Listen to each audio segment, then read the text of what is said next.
Assalamualaikum warahmatullahi wabarakatuh.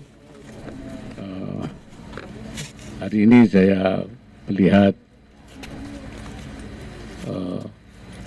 situasi setelah dilakukan upaya penanganan, tanggap darurat dan tindak lanjut daripada gempa di Cianjur sesuai dengan arahan Bapak Presiden bahwa mereka yang rumahnya rusak, ada yang berat, ada yang sedang, dan ada yang ringan.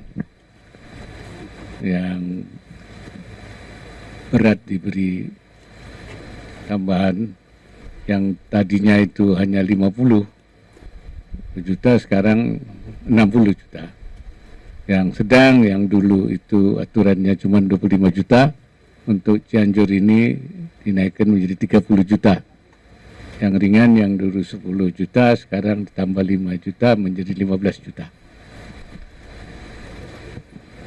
Dan yang di daerah yang patahan, apa istilahnya itu, epicentrum gempa, itu dilakukan relokasi. Salah satu tempat relokasinya di sini, ya, yaitu 200 unit, seluruhnya berapa Pak? 1000-an yang direlokasi.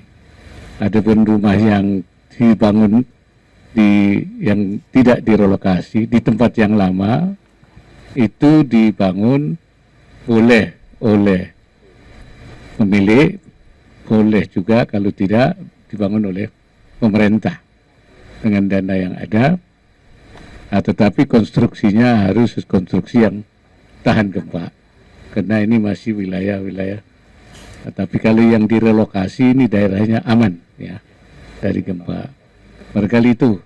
Jadi selama ini memang belum seluruhnya diberikan yang tidak direlokasi, tapi bertahap, ya, tahap 1, tahap 2. Saya kira itu yang saya lihat.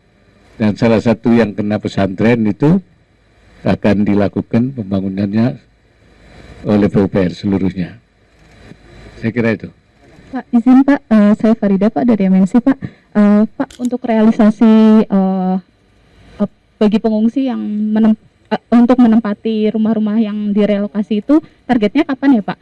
Kemudian realisasi yang bantuan 60 juta untuk rumah rusak berat, 30 juta untuk rusak sedang, dan 15 juta untuk rusak ringan itu sekarang realisasinya sudah berapa persen? Mengingat tadi ada warga yang mengatakan bahwa itu belum diberikan ya. Kemudian sebelumnya juga ada informasi bahwa pemberian bantuan itu di sistem reimburse. Apakah benar Pak seperti itu Pak? Yang masalah kapan penghunian itu dilakukan, saya kira Pak Bupati, ya. Pak Bupati nanti yang akan bisa menjelaskan. Kemudian yang tahap-tahap yang 60 juta itu nanti Pak Kepala BNPB. Tapi sudah dilakukan 3 tahap. Jadi ada tahap 1, tahap 2, tahap 3, yang sudah sampai tahap 2. Kemudian yang masalah yang apa nanti urusan apa betul itu isu itu nanti saya kira Pak Bupati nanti bisa menjelaskan. Silakan Pak Bupati untuk ya.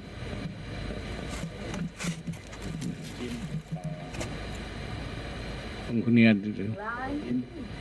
Izin Pak Wakil Presiden, jadi untuk relokasi kita hari ini sedang pendataan sudah.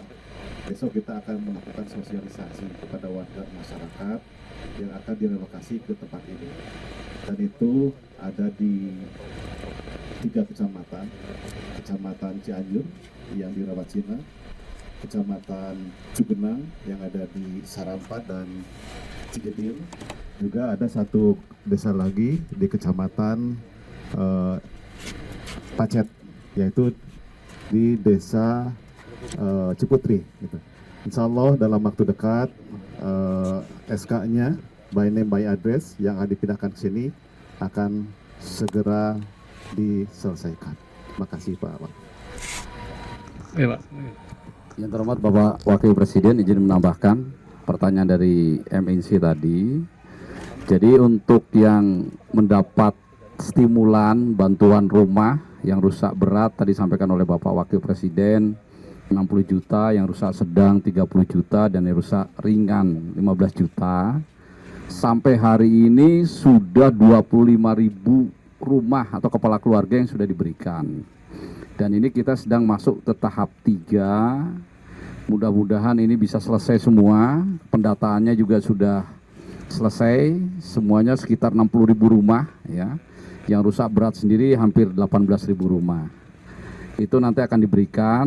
Target kami yang tahap 3 di bulan Januari. Kalau nanti ada tambahan-tambahan lagi, paling tidak di Februari semua dana itu sudah disampaikan. Tentu saja tidak 100% sebagaimana petunjuk Bapak Presiden. Untuk yang tahap pertama diberikan 40% dari anggaran yang tadi saya sebutkan. Kemudian yang dibangun, ini bangunnya sebagaimana tadi Bapak Wakil Presiden sampaikan, bisa dibangun oleh yang punya rumah sendiri kalau punya kemampuan. Nah, nanti yang dibangun oleh yang punya rumah tentu saja juga didampingi dari Kementerian PUPR agar yang dibangun itu adalah rumah tahan gempa. Silakan dibangun dulu. Dan misalnya diambil uang muka 40%, kekurangannya nanti selesai rumahnya itu selesainya. Itu yang namanya di reimburse itu. Kemudian yang tidak punya kemampuan dibangun oleh TNI Polri, BNPB maupun pihak ketiga. Nah, pihak ketiga itu terkait aplikator-aplikator yang selama ini selalu membantu masyarakat dalam pembangunan rumah tahan gempa di beberapa wilayah lain. Mungkin seperti itu. Terima kasih. Saya kira. Izin Pak, saya Fauzia dari Republika Pak. Masih terkait dengan pengungsian ini Pak. Informasi terakhir menyebutkan bahwa stok logistik untuk pengungsi hanya tinggal 1 bulan lagi Pak. Atensi dari pemerintah pusat seperti apa Pak? Dan satu lagi Pak, izin terkait yang lainnya terkait Perpu Cipta Kerja yang diterbitkan oleh pemerintah. Ini kan kabarnya menerabas putusan MK begitu Pak. Kalau dari Wapres sendiri seperti apa sih Pak tanggapannya Pak? Kegentingan memaksa seperti apa Pak? Bulan lagi apa? Stok logistik pengungsi. Saya kira nanti oleh BNPB yang masalah logistik ya. Masalah Perpu itu saya kira kan memang Undang-Undang Cipta Kerja itu kan dianggap apa istilahnya itu ada bermasalah sehingga perlu diperbaiki.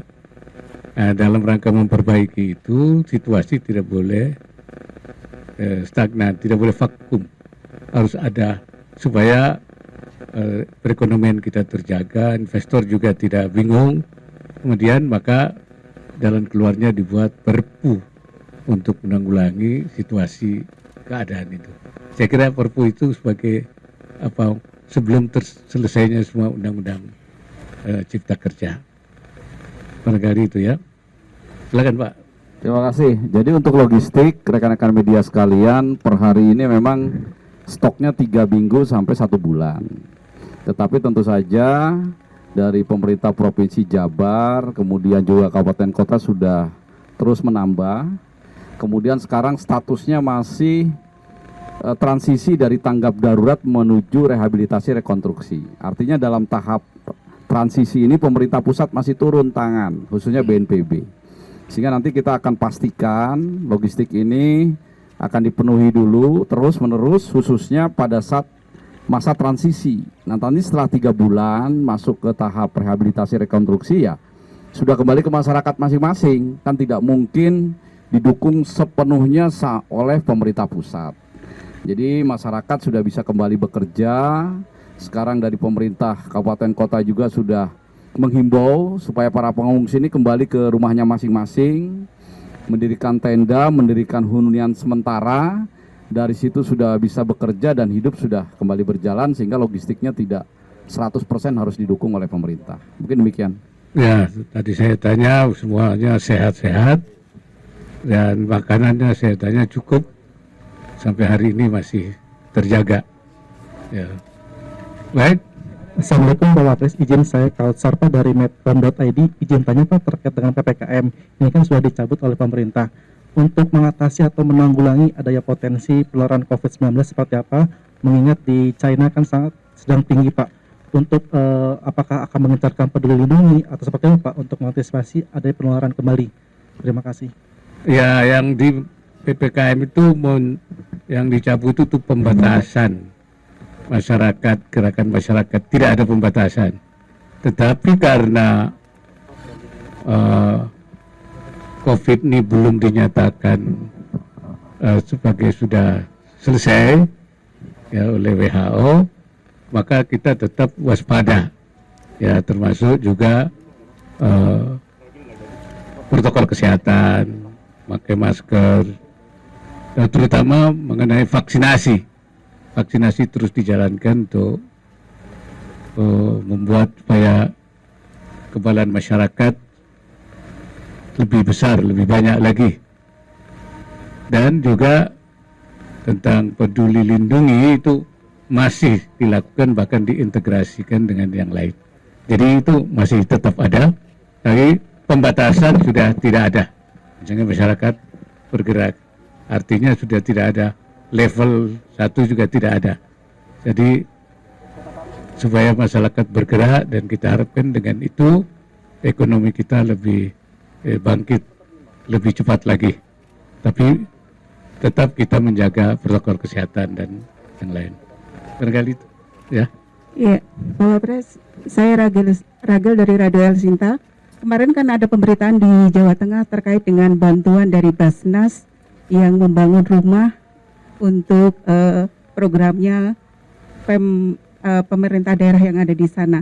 Nah, ini menjadi pemberitaan yang pemberitaan yang mungkin pro dan kontra untuk bisa memberikan penjelasan terhadap masyarakat agar percaya terhadap Basnas. Itu seperti apa nih? Kriteria untuk bantuan dari Basnas kepada yang terperuntukkan itu seperti apa? Terima kasih. Saya kira Basnas sudah punya aturan ya untuk memberikan bantuan itu kepada mereka yang mustahik, yang patut dibantu. Apa bentuknya konsumtif, apa bentuknya rehabilitasi rumah, dan tentu pelaksanaannya itu berkoordinasi dengan pemerintah daerah. Kalau nanti misalnya yang memperoleh itu pasti itu ada terkait dengan ya afiliasi kepartaian, itu pasti ada. Kalau enggak partai ini, partai ini, partai ini. Nah, saya kira seharusnya masalah Basnas itu tidak dikaitkan dengan kepartaian, tetapi dengan kemustahikannya, ke siapa yang berhak itu. Jadi yang penting dia punya hak untuk memperoleh bantuan Basnas, apapun partainya, itu saya kira tidak ada masalah. Karena itu sebaiknya memang tidak dipartainisasi atau dipolitisasi bantuan. Jadi bantuan Basnas itu pada orang yang memang punya hak untuk dibantu tanpa melihat latar belakang partainya apa. Barangkali itu. Ya.